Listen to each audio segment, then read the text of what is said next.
Super tasty डाळ खिचडी तयार करण्यासाठी इथे मी घेतलेला आहे 1 वाटी तांदूळ व 1 वाटी मुगाची डाळ असतील. तांदूळ व डाळ एका बाउलमध्ये काढून घ्यायचे आहेत. या ठिकाणी तुम्हाला मुगाच्या डाळीऐवजी दुसरी कोणती डाळ वापरायची असेल तरीही चालेल. फक्त तांदूळ व डाळीचं प्रमाण हे समसम प्रमाणात घ्यायचे. डाळ व तांदूळ आपल्याला 2 ते 3 वेळा स्वच्छ पाण्याने धुवून घ्यायचे आहे. कमीत कमी 15 मिनिटं व जास्तीत जास्त अर्ध्या तासासाठी हे भिजत ठेवायचं आहे. त्यात अगोदर कुकरमध्ये मी 3 चमचे तेल घालून घेतलेलं आहे. तेल गरम झालं की त्यामध्ये 1 तमालपत्र घालायचे व 1 इंच दालचिनीचा तुकडा घालून घ्यायचा आहे. त्याचबरोबर अर्धा चमचा जिरे व अर्धा चमचा मोहरी घालायची. जिरे व मोहरी छानपैकी तडतडली की त्यामध्ये आपण बारीक चिरून घेतलेला जो कांदा आहे तो घालून घ्यायचा आहे. कांद्याला गोल्डन ब्राऊन कलर येईपर्यंत त्याला भाजून घ्यायचं आहे. त्यानंतर त्यामध्ये हिरवी मिरची कापून घेतलेली ती घालून तीही भाजून घ्यायची.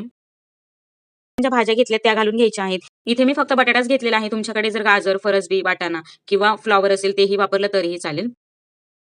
बटाटा छानपैकी परतून घ्यायचा आहे. बटाटा परतून झाला की त्यामध्ये आपल्याला बारीक चिरून घेतलेला जो टोमॅटो आहे तो टोमॅटो घालून घ्यायचा आहे. दाल खिचडी बनवण्यासाठी अगदी सोपी आहे व इन्स्टंट अशी तयार होते. सगळे जिन्नस व्यवस्थित असे तेलामध्ये परतून झालेले आहेत. आता आपण त्यामध्ये भिजून घेतलेली जी डाळ आणि तांदूळ होते ते घालून घेणार आहोत.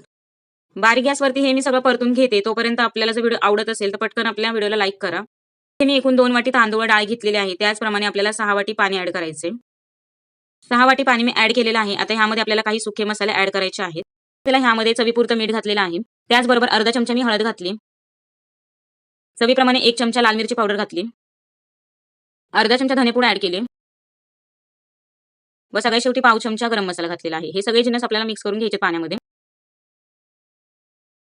कुकरच्या 3 शिट्ट्या काढून झाल्यानंतर पूर्णपणे हवा गेल्यानंतरच हा कुकर आपल्याला ओपन करायचा आहे.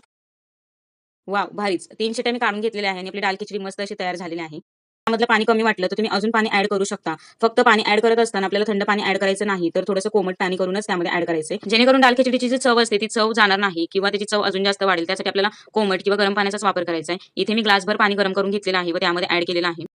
त्या एका पॅनमध्ये 2 चमचे तेल घेतलेलं आहे. त्यामध्ये बारीक चिरून घेतलेला अद्रक आहे तो घालून घेते.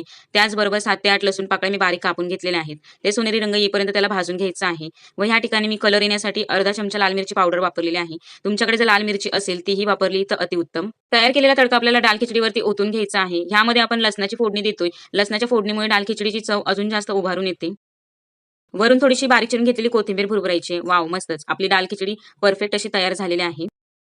व्हिडिओ आवडला असेल तर चॅनलला सबस्क्राईब करा. पुन्हा भेटूया अशाच मस्त मसालेदार रेसिपी बरोबर.